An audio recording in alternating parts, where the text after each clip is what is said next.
Bonjour à tous, bonjour à toutes, c'est Raph, nous sommes le 14 mai 2022 et puis je vous accueille avec plaisir sur ma vidéo pour le Dow Jones, hein. Nous sommes sur le Dow Jones 4 heures, la vidéo du DAX est déjà tournée, si ça vous intéresse, vous pouvez aller la voir, on avait un très beau setup sur notre zone 2 qui a donné pas mal de points. Alors, le Dow Jones, qu'est-ce qui s'est passé cette semaine? Donc, on a ouvert ici, hop, sur cette bougie-là, d'accord? On était, rappelez-vous, hein, sur cette zone 3, et puis on avait dit on va surveiller cette bougie mère ici, d'accord? On avait une belle bougie mère qui avait été un petit peu cassée hein, par le bas, elle n'était pas parfaite, d'accord? Donc, dans un premier temps, hop, c'était ici, voilà. Donc, on fait une tentative de cassure par le bas, d'accord? Ça a été un peu compliqué, on a rangé un petit peu là, puis on la casse, hein. On la casse, on la reteste, d'accord? On repart à la baisse. On a fait vraiment en début de semaine du ping-pong entre le bas de la bougie mensuelle. Rappelez-vous, on avait un bas de bougie mensuel, d'accord? Et puis le bas de cette bougie ici en 4 heures, d'accord? Donc maintenant, cette bougie 4 heures, on peut la supprimer. Hop, d'accord. Ensuite, qu'est-ce qui s'est passé? Donc, on a eu plusieurs rebonds quand même, hein. Le support 1 mensuel, il a pas mal tenu avec le bas de la bougie mensuelle, hein. On avait des belles zones, ça a rebondi. Mais la zone 3, évidemment, quand on la casse en clôture par le bas, d'accord, nous, on est censé faire quoi? On est censé la mettre en résistance, hein, parce que ça n'est plus un support. Et il y a pas mal de chances pour que les supports qui sont cassés à la baisse font désormais office de résistance. D'accord? Donc, on casse tout ça par le bas, d'accord? Ici, on avait quand même un beau potentiel de points aussi à la baisse. Alors compliqué de rentrer en 4 heures hein, sur une immense bougie baissière comme ça nous fait un très grand stop et un ratio qui est pas bon du tout, d'accord? Donc on s'abstient, hein, on s'abstient si on trade que en 4 heures et sinon on baisse dans les plus petites unités pour chercher pourquoi pas une entrée si vraiment on veut vendre cette zone 3, hein, ce qui n'était pas bête du tout, hein, parce qu'on est évidemment en tendance baissière, même en 4 heures, d'accord? Le rebond de la fin de semaine, il change rien, hein, on reste en tendance quand même baissière, hein, tant qu'on n'a pas recassé la zone 3 à la hausse. Ok, mais voilà, il fallait aller sur des petites unités parce que sinon là, en 4 heures, on avait un mauvais ratio, surtout qu'on avait une zone juste en dessous. Et cette zone juste en dessous, d'accord, cette zone, on l'a pas mise, hop, ok, cette zone, je ne l'ai pas dessinée parce que ça rebondit, hein, d'accord, on l'a dessinée il y a plusieurs semaines cette zone, et on l'a faite ensemble, hein, pour ceux qui suivent régulièrement mes vidéos, on l'a faite ensemble. Et c'était quoi cette zone ici, rappelez-vous? On va aller voir ça tout de suite ensemble. Je crois que je vous en ai encore parlé le week-end dernier, sauf erreur. Hop, c'était ce FTR ici. D'accord, j'ai fait une vidéo à ce sujet sur ma chaîne, n'hésitez pas à aller voir. C'était ce FTR ici. Et pourquoi ce FTR ici, il est super intéressant? Bah, ce FTR, il est super intéressant parce que, donc, on était dans une tendance haussière, hein. Je vous explique ça rapidement. D'accord, tendance haussière, on fait des plus hauts, des plus bas, plus hauts. Donc, clairement, la loi de Dow haussière. On fait un FTR, d'accord? Pourquoi? Parce qu'on peine à passer ce précédent haut ici. Ok, on a une mèche ici, et puis ensuite on a en journalier carrément, donc ça évidemment qu'un FTR en journalier ça aura beaucoup plus de poids qu'un FTR en une minute ou un FTR en 15 minutes ou en une heure, d'accord? Donc, fail to return, donc on essaye, les vendeurs essayent de reprendre la main ici sur ce niveau-là, et puis ils n'y parviennent pas parce que les acheteurs directement après, boum, ils leur foutent une grosse impulsive dans la figure, et puis la tendance reprend. On vient la retester une première fois, d'accord? Donc zone de polarité. Ça faisait résistance, ces précédents on faisait résistance, et puis ils font support. Quand on revient, d'accord? Et ça s'est passé le 9 mars 2021, d'accord? Donc plus d'une année. Quand on revient après, d'accord, le marché a une mémoire. Ok, on revient, alors on fait notre petit bonhomme de chemin, on revient sur ce niveau-là, on va taper la liquidité en dessous et ça réagit. Et ça réagit, regardez, ça réagit super bien, hein. Ok, donc cette zone-là, c'était la zone qu'on avait dessinée, on s'était dit, au cas où on casse la zone 3, on fera attention à cette zone-là.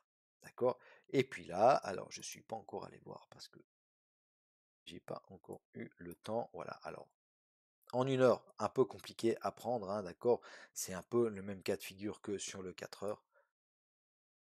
Hop, c'est un peu le même cas de figure que sur le 4 heures, hein, immense bougie haussière, d'accord? Et puis ça nous fait un stop très grand, hein. Mais c'est faisable, hein, si vous rentrez là, vous êtes ABE, hein, vous êtes ABE parce que on est juste en dessous de notre zone 3, donc ça peut retracer, hein. Donc il faut être ABE, mais vous avez quand même un gros stop. Donc vous devez aller chercher maintenant des niveaux, en tout cas x2, voire x3, votre stop, hein. Ok, si on va en 15 minutes, on avait quand même une jolie entrée, hein. Ok, on avait ici une étoile du matin, et puis on avait, alors elle n'est pas parfaite, mais sur le Dow Jones, c'est très difficile d'avoir des bougies mères qui sont vraiment parfaites, hein, parce qu'il est très très volatile, et du coup, voilà, il fait souvent des excès, que ce soit dans un sens ou dans un autre. Donc moi, le Dow Jones, je regarde plutôt pour les bougies mères. S'il y a un petit excès comme ça, je considère que c'est OK, tant que le corps, il est clairement dans la bougie mère, ce qui est le cas ici, d'accord. Donc bougie mère, OK, cassure par le haut, et puis ça part. OK, donc ça, c'était pour la petite entrée sur notre zone, juste en dessous de notre zone là. Hop, on revient en 4 heures. Alors on va voir tout à l'heure, on va déplacer un peu nos zones évidemment, hein, parce que le Dow Jones il est quand même bien moins bien orienté que le DAX, en tout cas si on est boule, hein. Mais regardez, hop, on a quand même ici aussi une petite trendline, hein, qui nous bloque, hein, pour l'instant. D'accord. Hop, on est pile dessus, hein, on est pile dessus. Donc attention à ce retest de la zone 3, retest à la baisse aussi de cette bougie mensuelle, même si en regardant ici en hebdomadaire, c'est ce qu'on va faire. Voilà, on semble sauver, en tout cas cette semaine, hein, on semble sauver le bas de cette bougie mensuelle. On est venu chercher de la liquidité en dessous, certes, mais on sauve le bas en clôture juste dans la bougie mensuelle. Ok, donc ça peut être simplement une recherche de liquidité, même si on a fait des plus bas annuels quand même, hein, d'accord, avec cette mèche ici. Ok, alors est-ce que c'est la fin de la baisse et qu'on va repartir tout gentiment, ou alors ranger pour repartir plus tard en attendant que les choses se calment au niveau de l'inflation et au niveau géopolitique, peut-être, hein, ou alors on va venir chercher des zones plus basses. On verra ça la semaine prochaine. Toujours est-il que en hebdomadaire, bah, la bougie elle est plutôt haussière. Alors elle est baissière clairement, hein, d'accord. On a clôturé plus bas que ce qu'on a ouvert, mais grâce au rebond de fin de semaine, ok, on a une belle mèche, on a une belle mèche de rejet, donc il y a des acheteurs qui sont rentrés dans cette mèche-là. Et si on revient sur le bas de cette mèche, ça sera très certainement défendu. On va voir ça tout à l'heure. En journalier, voilà, en journalier, donc on a cette FTR, hein, qu'on va conserver évidemment, qui a bien réagi, ok, donc pin bar confirmé, hein. Une barre confirmée, vous voyez qu'on réintègre juste le bas de la bougie mensuelle. Ça, c'est important. On sauve le support 1 mensuel, on sauve le bas de la bougie mère mensuelle. Ok, on sauve les 32 000 également. Gros chiffre rond. Voilà, ça fait quand même quelques arguments. Maintenant, est-ce que c'est juste une petite réaction haussière, justement une tentative des acheteurs de rentrer à l'achat pour essayer de sauver ces niveaux-là, et puis que ça va redégringoler la semaine prochaine? Eh bien, on ne le sait pas, donc on va rester très prudent. Les marchés sont pas faciles ces temps-ci, hein. Si vous regardez les actions, c'est pas facile. Il y a Twitter qui s'est fait démonter fin de semaine, parce qu'Elon Musk, je sais pas si vous avez vu, mais il a suspendu le rachat de Twitter. Donc voilà, Twitter s'est fait démonter, Amazon, voilà, ils se font démonter également, Netflix aussi. Enfin, au niveau des actions, c'est pas facile. La crypto, j'en parle même pas, hein. Il y a des grosses baisses, c'est pas facile. Donc voilà, il faut, si vous êtes investisseur sur le long terme, notamment en crypto, eh ben vous serrez les fesses et puis vous attendez, hein. Si vous êtes en spot, il n'y a pas de problème.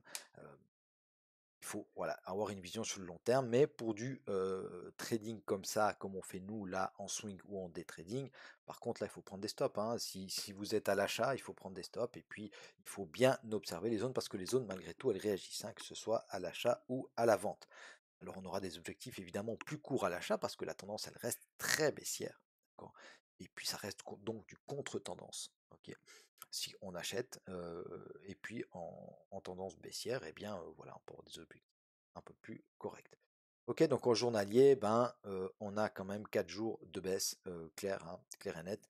Et puis la réaction jeudi sur cette zone-là, d'accord, support 1 annuel, quasiment support 2 mensuel au point près, et puis surtout ce FTR, hein, surtout ce FTR, d'accord, c'est une zone de prix, c'est du pur price action, ça, hein, FTR c'est du pur price action. C'est vraiment, on regarde ce que fait le prix, on regarde où sont rentrés les acheteurs, on revient sur le niveau, et ça nous donne des entrées assez sympathiques. Donc en 4 heures, qu'est-ce qu'on fait avec nos zones? En 4 heures, avec nos zones, on va mettre un petit peu, que ce soit un tout petit peu plus clair. Ok. Donc, on va déplacer nos zones eh bien, à la baisse, hein, à la baisse, ok. Donc, notre zone 3, on va la mettre là. Hop. Notre zone 2, on va faire attention ici à notre ancienne zone 3, d'accord, qui peut réagir à la baisse. Ça, je vais supprimer. D'accord, attention, hein, tout est très orienté baissier quand même sur le Dow Jones, hein, d'accord, les moyennes sont très baissières, on est en dessous du pivot mensuel, on est en dessous de notre zone 2, on a réintégré le support 1 mensuel, pardon, et cette bougie mensuelle là, cette bougie mère mensuelle, donc on a des petits signes positifs, ok, mais il ne faut pas essayer de choper le point bas, hein. Il ne faut pas essayer de choper le point bas. Acheter là, c'est trop tard et c'est trop dangereux parce qu'on a une grosse résistance au-dessus de la tête. D'accord. Parce que maintenant, cette zone-là, ça devient une zone de polarité.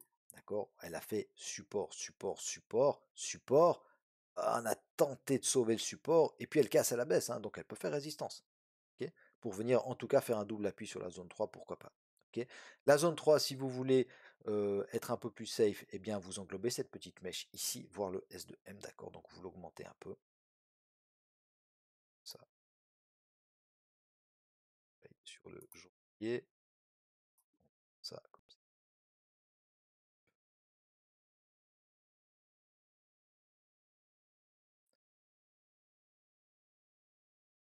support de mensuel avec, voilà,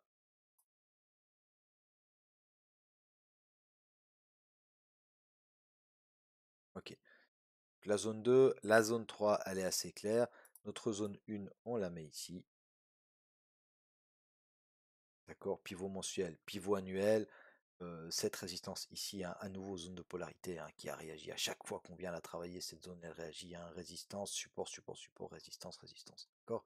Ok. Et là, attention au pivot mensuel, hein. Attention, si on revient au pivot mensuel, d'accord, ça fait quand même un petit moment qu'on n'est pas venu le chercher. Donc si ce swing ici, il part, qu'on casse ses plus hauts, qu'on vient se réappuyer sur la zone 2, pourquoi pas, et qu'on vient chercher cette zone-là, la zone 1, avec le pivot mensuel, hein, attention quand même, hein.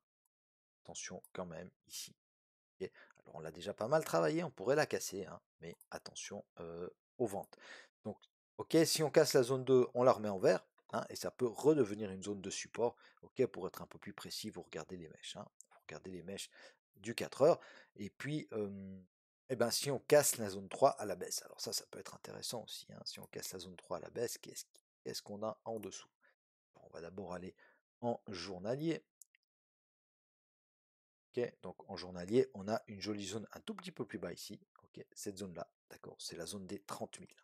30 000. 30 000, ça va défendre, hein. Ok, c'est quasiment certain. On va se la noter. Hop. Ok, la zone des 30 000 ici, 30 000 à 30 750. Alors c'est une grande, grande zone, hein, d'accord. C'est une grande zone qui mérite d'être affinée en 4 heures. Donc si le prix vient sur ces zones-là, si le prix surtout casse notre zone 3, d'accord, on avisera et puis on ira affiner ici peut-être les 30 500. Et si ça casse les 30 500, attention aux 30 000, hein, ça pourrait réagir. Si on casse les 30 000 à la baisse, d'accord, ça fait quand même plus de 2000 points. Alors peut-être pas la semaine prochaine, hein, mais si on continue à baisser, eh bien, on a encore une zone ici, d'accord, sur les 29 000, entre les 29 000, 29 000 tout rond et 29 500 à peu près, hein, d'accord? Ok, donc on va faire comme ça pour faire les choses correctement, ok? Et en 4 heures, ah oui, je ne l'ai pas fait apparaître, excusez-moi, je vais la faire apparaître. Hop,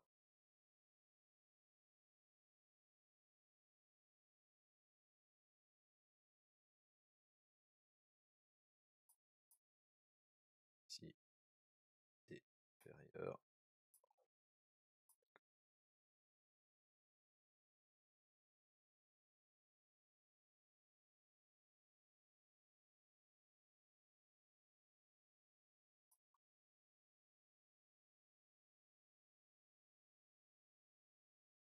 Ok, donc elle est là, hein, grosse grosse zone, hein, d'accord? Donc pour l'affiner en 4 heures, c'est assez simple, hein.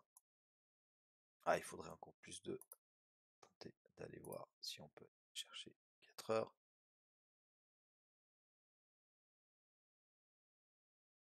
Bon, bah là c'est évident, hein. D'accord, c'est assez évident. Allez, on va l'affiner dans une autre heure. On va faire comme ça. Hop, c'est cette zone-là, hein. Ok, d'accord. En plus, on a toutes ces basic candles ici, d'accord. Donc on a des clôtures et des ouvertures de bougies sur exactement le même niveau, hein. Alors ça c'est très très intéressant. Bon, on va la mettre comme ça. Touc. Ok, donc si on l'affine en 4 heures, cette zone-là, d'accord, si on casse notre zone 3, ça va être une zone entre 30 000 et 30 350. Voilà, comme ça.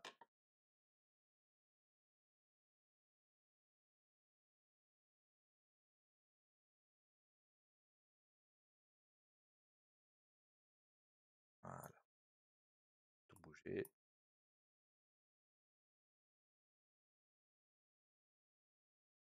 Voilà, excusez-moi.